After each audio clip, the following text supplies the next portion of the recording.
Hi, and welcome to Alaskan in the Philippines. Today I thought I'd tell you all about my adventure yesterday to the Monkey Mountain temple there. It was really cool. But first, let's back up. Last weekend, my hairdresser I asked her if she wanted to go out and eat sometime. We went out and ate, and then she asked if I'd like to go to some temples. She had a friend that had a taxi, and she'd bring me out there. So we went out to Cham last weekend. And that was really cool. If you want to look back in my videos, you'll see some of the highlights of that. There's just amazing, beautiful, beautiful temple. But she asked if I would like to go again this weekend after the trip last weekend. So we made a plan. She says, "Where would you like to go?" And I says, "I'd like to see that Monkey Mountain because that's a temple there too. And I wanted to see the monkeys too and the temple. I guess it's pretty cool." So she said, "Yeah, okay." And she works every day as a hairdresser in a salon. She does nails and hair, and that's where I met her, getting my hair done. And she's very, very busy. She don't get any days off, but she'll work in between customers. She said on Saturday if she can. If she get no customers, I guess it's a slow day for her, usually Saturday. So we had planned Saturday 10 o'clock. Her and her friend were going to come in their car and pick me up again here at my room. And sure enough, Saturday morning she texts me. It was supposed to be at 10, and she texts me at about like 8 o'clock. She says, "I got customers." She goes, maybe this afternoon there'll be no more customers." I said, "Okay."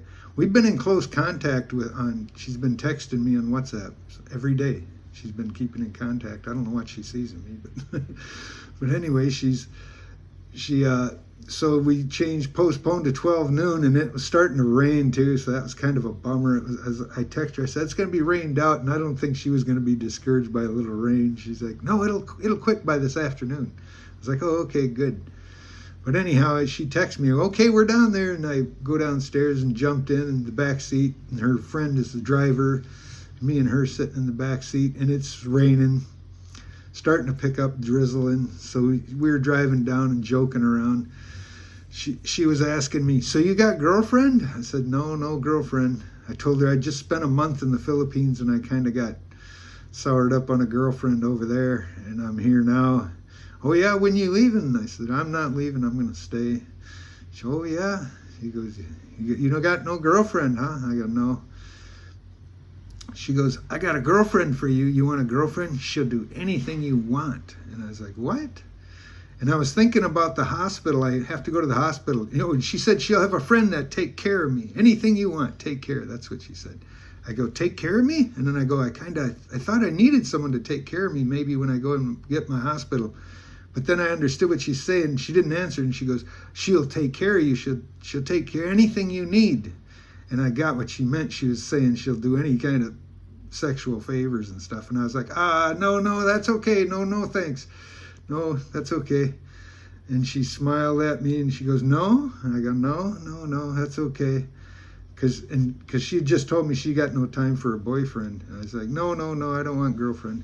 And then she looks at me and she goes, "Oh, you a good man." And I go, "Huh?" She goes, "Yeah, I'm a good girl too." She goes, "I can be your girlfriend once a week when I get time off." I was like, yeah, I laughed. But then it dawned on me what she was doing. She was testing me. She was seeing if I was going to take her up on her friend that'll do anything. She was going to see if I was a sex pat like a lot of the others she probably sees all over, in Hue Hin. And she found out that I wasn't that kind of guy and didn't want to take her up on her friend that'll do anything. So I think then that was her testing me to see if I was going to be a good man or not. I don't know. She still don't have time for a boyfriend. But anyway, we're chatting. She calls me every day, morning and evening. Even though she can't speak good English, she calls me and practice her English. And she's getting better. I understand a lot of what she's saying now. And we only have to use the translator a little bit for like deep subjects and stuff. But small talking, we can get by on. Her English is pretty good. She even read a little bit right off my phone. She did a little reading when I typed into Translate. She read it in English, so I'm pretty proud of that. She did pretty good, but it's still really bad and hard to understand on the phone. So anyway, we toured on down the road, and the rain just started pouring harder and harder. And I'm in the back seat, and there's this big headrest in front of me. I can't really see around it, and the rain coming down the side of the windows, couldn't see much. But we started coming to an area where there's boats parked they were like parked in a side slough right up to the road.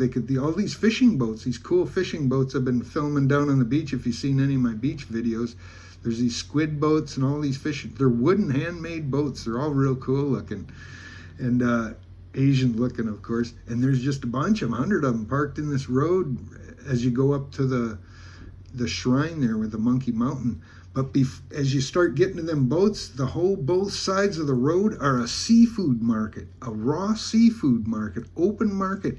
And we were driving by, it had to go real slow, but I couldn't see a lot because of the rain again, and I was in the back seat, but the road was so bumpy and slow, we had to go real slow. And there was snails and everything, lobsters. I swore I saw every kind of seafood.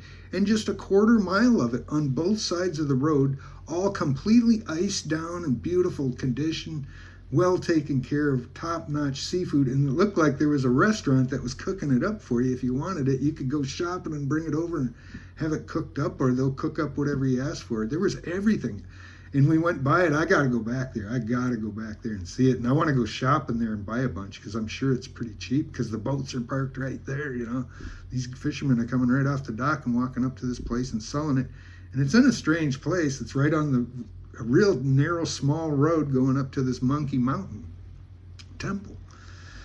So we get to the bottom of the hill and you're looking up the hill and man, it's steep too. And here we're taking this car up and it's a hill climb, really is.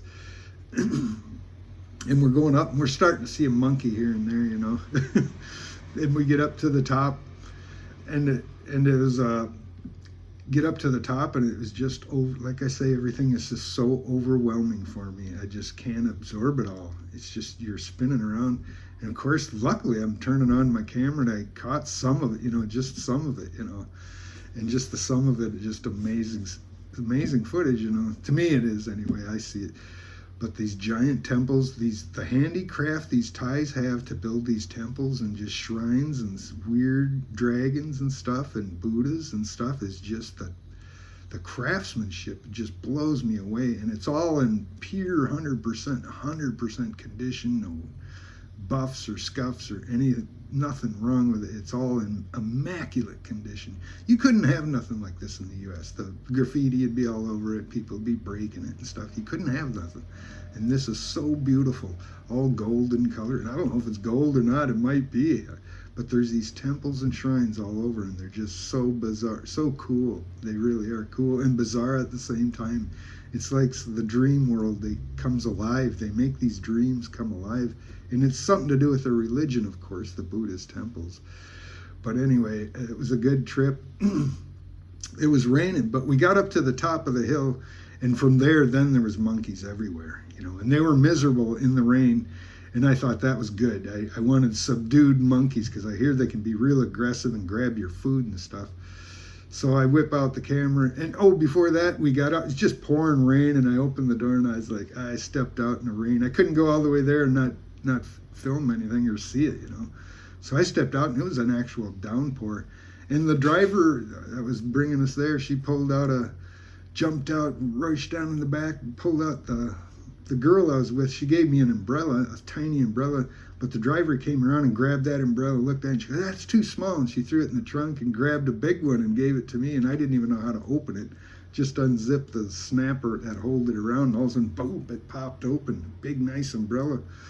And they all had an umbrella, so the rain didn't bother us. So we walked and we did a tour of the monkeys, or of the shrine and stuff there. And I was dry under there with the camera and everything, so it worked out pretty good. The first thing I did is looked around at the Buddhas there, and the stairways going up to the temple, the actual temple shrine up, was a very steep stairs climb. And then there was a way you could walk down and you could see the ocean. It overlooked the ocean. There was another road going down. There was monkeys all over hiding from the rain, which was good. And I went over, and there was one monkey that was sitting on a motorcycle. If you check my videos, check it out from yesterday, Monkey Mountain, you'll see there's this monkey just tearing at the seat of this motorcycle, trying to get in. They know that they can open under the seat. That's where they keep their stuff, is under the seat. And this monkey was tearing at the seat, trying to lift it and force it open, using his teeth, tearing off pieces of plastic and throwing them on the ground. I thought, damn, I sat right there and videoed it. I wasn't going to disturb it. The thing probably would have jumped and chewed my face off or something. I didn't want to mess with it. He looked like he was an a-hole too. You could just tell he had an attitude, and he was looking around to see who was going to come and scold him, because he's done this before, I'm sure, and got a butt kicking for it, or had to fight about it, So it was looking behind and watching for the owner of the bike to come around. It knew I wasn't the owner, and it sat there and let me video it. Crazy monkeys. There was a whole bunch of them. There was no feeding them. They were all looked like they were all well fed, just done. There was corn cobs and stuff laying around. Looked like they are. There was one sitting there eating. But anyway, and then we took the road walking down, and it was just pouring rain, like I said, and we walked down, and as you go down around the road, you really can't see it. There's kind of some small, cool buildings, and then you come around, and there's this giant, you got to see the video from yesterday to see, I don't know what it is, a thing with a lot of hands, that Thai god, probably a god, a huge shrine for that, and a huge Buddha, the big fat Buddha guy, and it was golden, and there was a bunch of dragon, there was a dragon and stuff, but it was really cool. It was a really cool sight, and it was all alone. There was nobody else touring it at the time. We were completely alone watching it, walking through it in the rain, and I thought it was just the most awesome day. It was very cool. We didn't stay too long. It was because of the downpour, of course, and we walked back up the hill and got in the car. Went into the trinket shop looking around, and I bought her a cheap little pearl bracelet. I think it was real pearls too. It was only like 200 baht. I bought myself a bracelet too. Around here. This is cool. I used to make these in Alaska out of mammoth ivory. They're stretchy. This is made out of rock. It was 200 baht. That's $6. And I bought her what it looked like a pearl bracelet for 200 baht. And I think it's real pearls. They were weird shaped pearls. They weren't perfectly round, so they were sold cheaper, I guess. Because there's a lot of oysters here everywhere. Even at that market, that's one thing I noticed when we were driving up. There's just buckets of big, giant oysters, man. I want to go back and get some of those. I love oysters. Alaskan oysters are delicious. These got to be good. I'm going to get me a dozen of them. Get them shucked, and they just suck them down with lemon. I can't wait for that. But anyway, we jumped in the car and we drove back. She had another appointment in the afternoon, so she couldn't take the rest of the day off. She was just in between clients. So it was just a couple-hour deal. And then I mentioned we should eat if you guys want to eat. And she says, yeah. So we tried to go back and eat at the same pizza place that was closed on the first date I met her when we were going to go out to eat. I asked her where to eat, and she wanted to go eat pizza on Soy 94 near her work, because she can just walk over to work then. And it's kind of a cool pizza place. So we went there, me and her friend walked in, and it's a kiln fired. They got one of those brick ovens for the pizza, so indoors. It was a small little restaurant. It was really cool, kind of a yuppie upscale. It was in a mall, sort of a strip mall kind of thing. Hui Hin Mall is where it was. It's a smaller mall, hardly much in there. I never actually went in it, just a little bit around. I never went in it. But it's right on the edge of Soy 94. So they cooked us up. I ordered a pizza, and she ordered some noodles with like cream of mushroom sauce, and it had shrimp and the sailfish eggs, like eating sushi, those orange sailfish eggs. There's a bunch of those globbed on top. It looked really good. She asked me if I wanted to try some. I didn't, though. I was eating the pizza, Canadian bacon, and I ordered a Hawaiian Canadian bacon and pineapple. I figured they never knew what kind of pizza. They don't eat pizza much in Asia. I think that's why she wanted to try it. But she didn't really interested in the pizza anyway. So me and her friend ate most of the pizza. And her friend ordered some other spaghetti with, they use a fine noodle spaghetti here, or fine noodle here. Probably some Thai rice noodles or something. They're real good noodles too, by the way. I don't eat noodles much, they're high carb. But she asked me if I wanted to try some of hers, so I did try a little bit of that. And it was mushroom and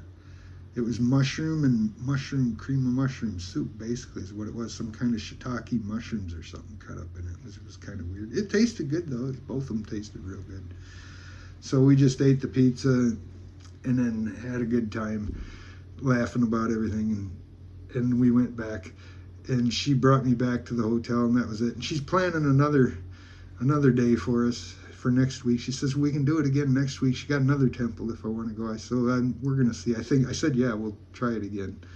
So that's the plan again for next weekend. So anyway, we've been keeping in contact. She's a real nice girl, but like I say, no time to date a guy and no time for a boyfriend.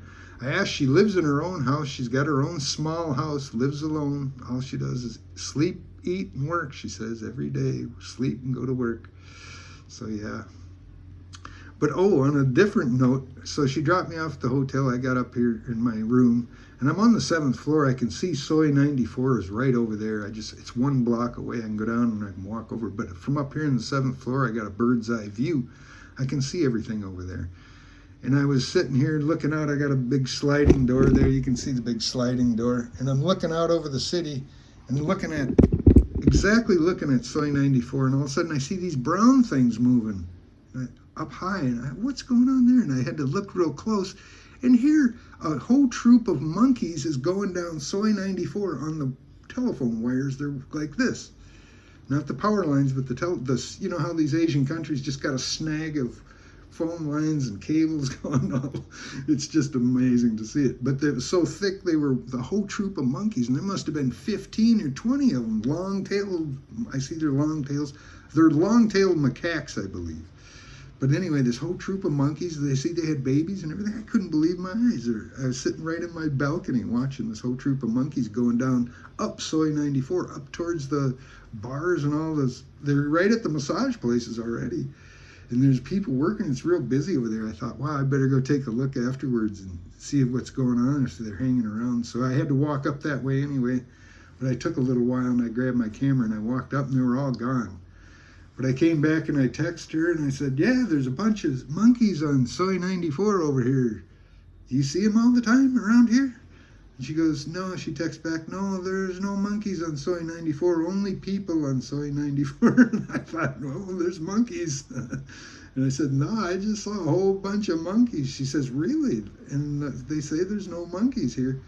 But she goes, oh, they must be hungry or something. But yeah, I saw a whole troop full of long-tailed macaques going up the power lines, up towards the town, up towards Soy 94, the main drag.